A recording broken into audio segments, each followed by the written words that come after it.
How are we all doing? I hope you're keeping well out there. So, I know you're all mad for TV videos, but the problem is if I do too many television videos, I'm going to run out of televisions to do videos on. Although, well, there's not much fear of that at the minute, but anyway, I thought we'd have a look at a television, and this is one I picked up recently. It's a Pi 368. It's actually a 369. We call it a 369 here, but it's a 368. And I have a Pi 169 that has the exact same cabinet, and that's what I thought this was when I seen it first, but it's actually the 368 dual standard.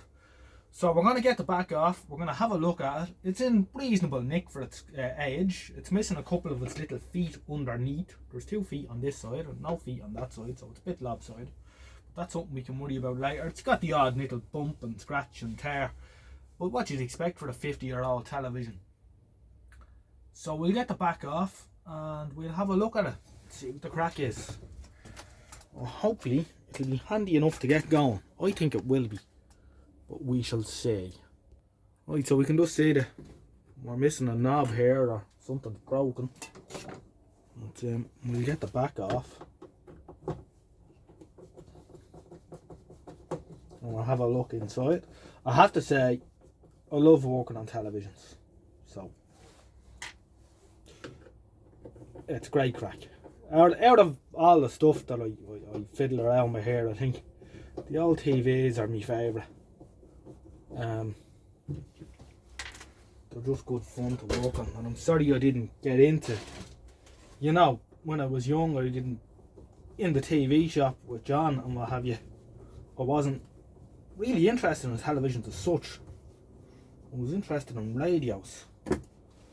Yeah, I don't know, I suppose when I was 10 or 7 or whatever it was, they all looked sort of the same. But it was only with later years, and I've told the story before, that the first television, well, the other thing was I wouldn't have been allowed to bring televisions home anyway, because the granny was convinced that, that if I touched something, the wrong thing in the back, that I'd vaporise and all that'd be left of me was my shoes and my vest. But I've told before, the first television I got, excuse me, well, I got 2. I was asked to dispose of 2 TVs for someone. One was a Thorn 3500 and the other was a Bosch Valiant. The Valiant I brought them home, and I was thinking to myself, I'm going to break these up or whatever. Now I was looking at the 2 of them. I had them sitting on the sitting room floor in the house. I thought, maybe you should try and get these going. So I remember I went up to John and I said, I've got 2 little televisions down here, come down to the house and we have a look at them. So we come down anyway, and we looked at the Valiant, we plugged the Valiant in, and it actually worked. And I can remember watching that, and I had that for a couple of years. The tube was absolutely knackered in it. It was a 24-inch, same tube that's in this A61 120, but it was fecked, but I had that for a couple of years, and then I ended up scrapping that set. Something happened. I don't know if the line output transformer went in or what, but yeah, that's long gone. But the 3500 we decided to try and get going, and I can remember I used to bring the modules, brought the various panels up to John, and he worked through them with me one by one, and we got it going. And I still have it here in the collection, but it stopped working. Hadn't been used in a long time, and I plugged it in and it was blowing fuses on the power supply, and I can't remember what it was. I'm going to have to get back to it at some stage. Now the tube is soft in it as well, and it's not a great television, but it was the start, and that's what sent me down this road. I would have been I think it was either 18 or 19 then when I got that. I'm 33 now. So anyway, television, Pi. So here's the knob anyway.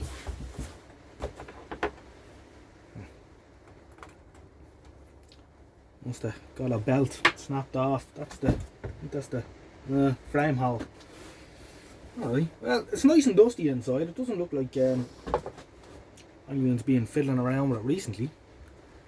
So we'll swing the chassis down. We'll have a look.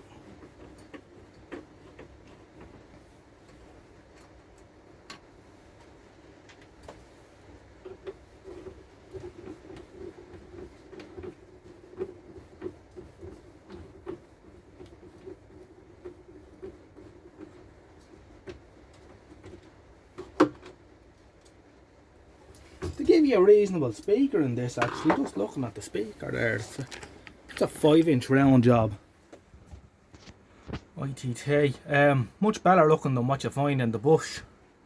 I've got a 24-inch Valiant, well I've two of them there side by side, but one of them has a tiny speaker in it. I think it's like 2-inch by 4-inch elliptical speaker, or could even be smaller than that.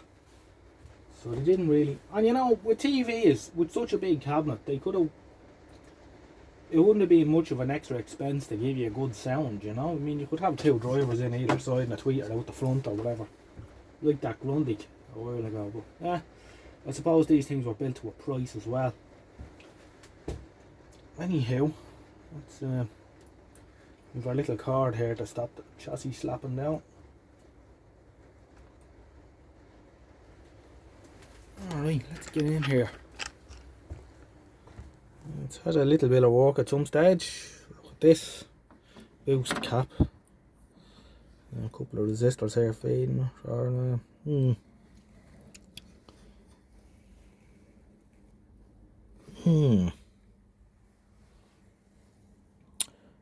We22 1972 on that. Now, is that the actual, or was that replaced? It doesn't look like it looks original. So we could say it's 1972.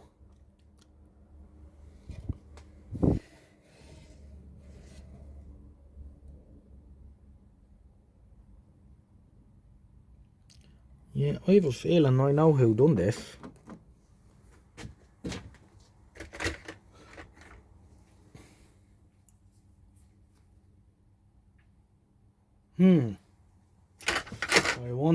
I wonder. Because it came from the North Dublin area, so it's quite possible. Probably done in a house in a hurry. Back in the days when you had 200 calls a day kind of thing. And someone's disconnected the wires for the solenoid, so it's probably left in 625 line. Fairly clean. I have another one of these chassis somewhere, or one similar to it, which we must have a look at someday. I think I had it in here before. The cabinet on it is totally rotten. It's a slightly older one than this. I think it's late 60s. There's the dropper. Bit of rust on it. Hope it's alright. Probably is. Seem to have two droppers in parallel.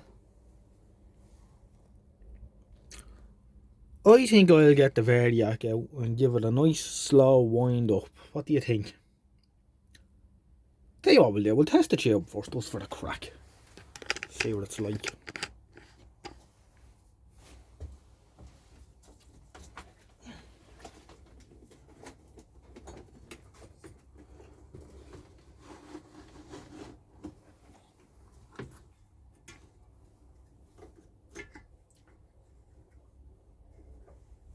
Yeah, so I sort of regret not having had an interest in televisions at an earlier stage, because the amount of these things that we don't. But I suppose there's no point living like that. Probably have enough TVs now at this stage anyway. Tube lights up.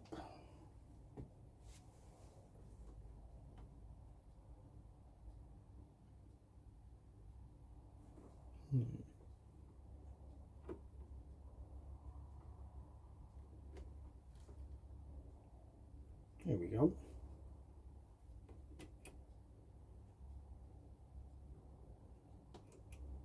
I think we're looking good. Certainly a bit of a mission there.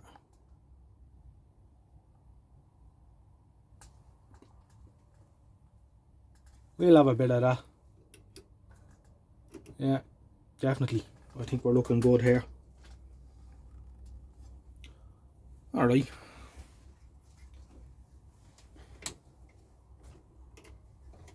Okie dokie. There's a bit of life left in the old girl anyway. And it isn't good nick, bar being dusty. It was probably kept in a bedroom or something after she was withdrawn from service. But it doesn't appear to have had a whole lot of damp. other than the little bit of rust on the droppers, but I suppose you could expect that. Yeah. All the snubber across the mains is being snipped out as well, so he must have exploded at some stage. Or gone short and blew the fuse or what have you. It saves me a doing it. Right. I just thought I'd check the droppers here, and I just noted something interesting. It appears that 2 sections of the dropper have been open circuited on purpose, with like a hacksaw or something.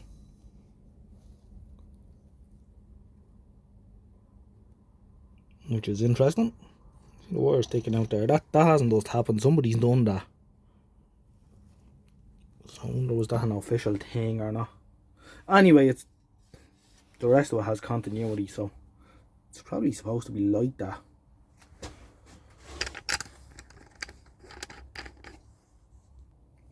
Okay, so I have it hooked up here now. I went in actually and printed the diagram out of the radio and television service and booking. You'll probably think I'm a bit silly, but what I like to do is I like to print them off and to sellotape the circuit diagrams together so they're one piece. I just think it's handier than flicking through the pages in the book, you know. So anyway, did that.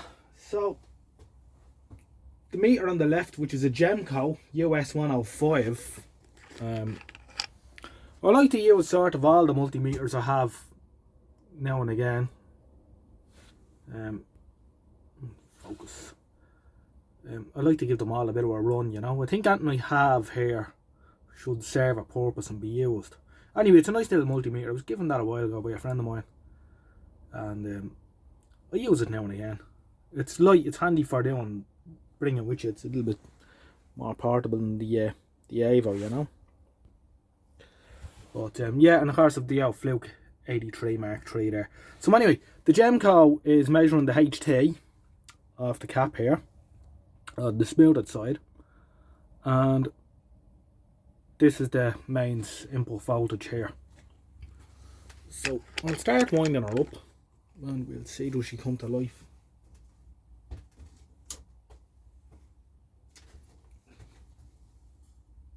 Make sure all is visible in the camera.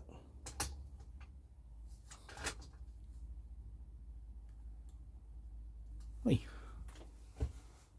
Give her a little wind up. I have this set in 250. I'll probably have to turn it up to the 1000 volt, but we'll see what happens. Alright, that's responding already. 10 volts.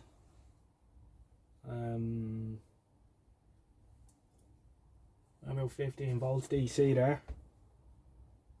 So we'll go on up.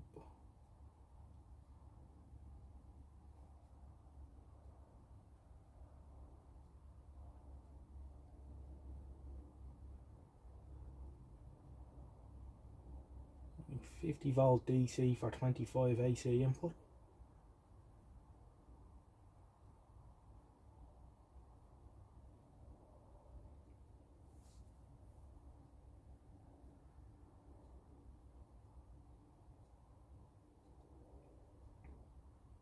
And 50 volt AC now. And about 60 volt DC out. Of course, when I went into the house there, I had to make myself a cup of tea as well, you know.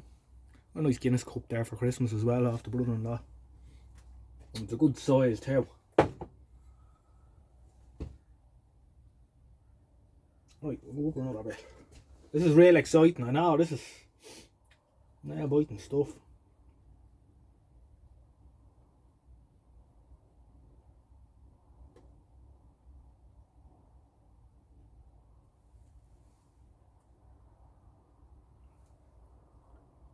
I was thinking maybe I should move that a bit, yeah. Away from the anode cap of that line output valve. Wouldn't be great. Now, 70 volt input. Up to 100.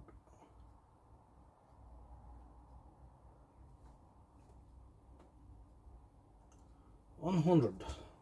120. 130 DC. Thereabouts.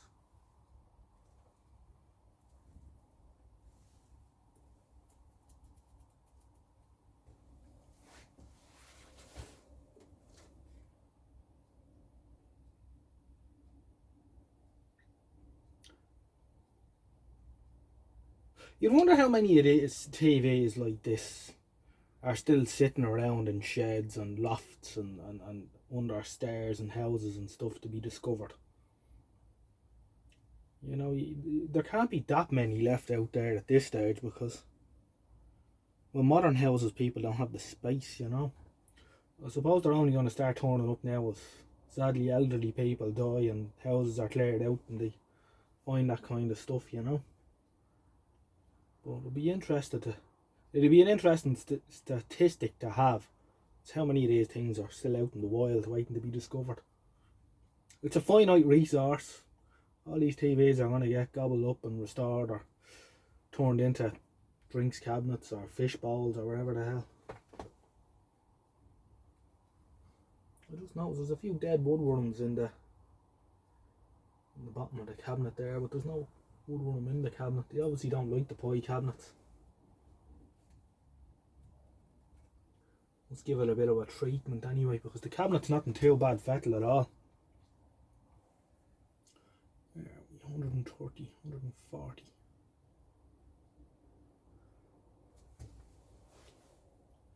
And you can see a little glow there now on the CRT and the line output valve. Well, the line stage is trying to start. You see the HT pulsing there. So we'll go on up. We won't leave it hanging around like that. I don't want the line output valve to be on current. 160. She's keen to go.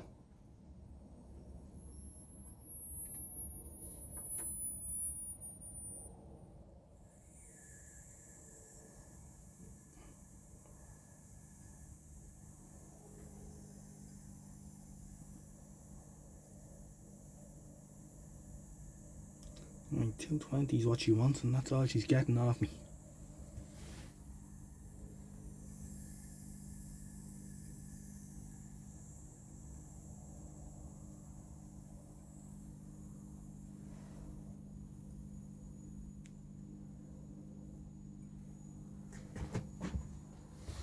Let's see, we got on the screen. Of course, we're missing the brightness. Ah!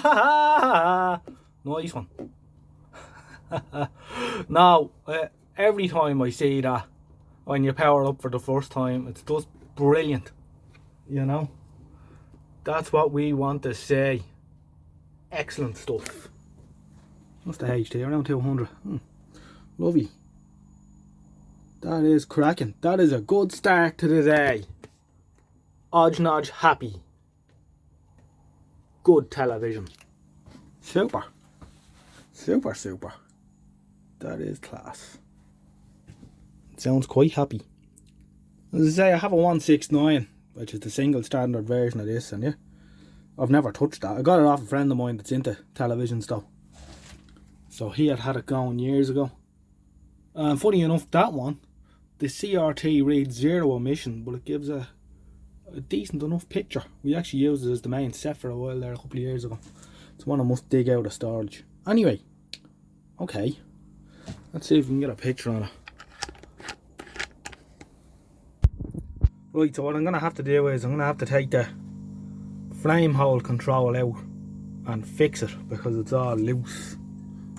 The shaft, the knob holds, it's all integral and it's loose. But here we are.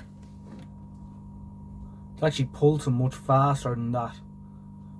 But this is incredible. I haven't changed anything in this. I haven't gone near it. Come on. I don't think we can fall out with that.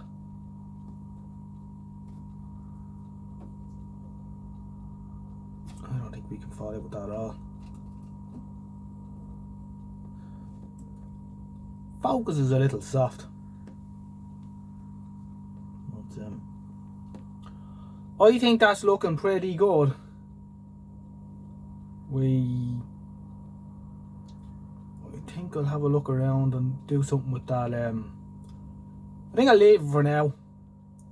We'll do another video on this and we'll see what it's like, and we'll hook up the solenoid again and we'll see what it's like on 405. I'll fix that control and then we'll go from there. But I think for the first power up, we're looking really, really good. I'm very happy with this television. Boy, you've outdone yourselves once again. Right, I think we'll leave it at that. That's a great start. Absolutely smashing. Alright lads, thanks for watching, and I'll catch you again in the next one. We'll do something else on this, we'll tidy it up. It's amazing. Absolutely cracking set. Focus isn't great at all, but we'll look into that. And right, we'll catch you in the next one. Thanks for watching. Good luck for now. Mind yourselves out there. Bye bye.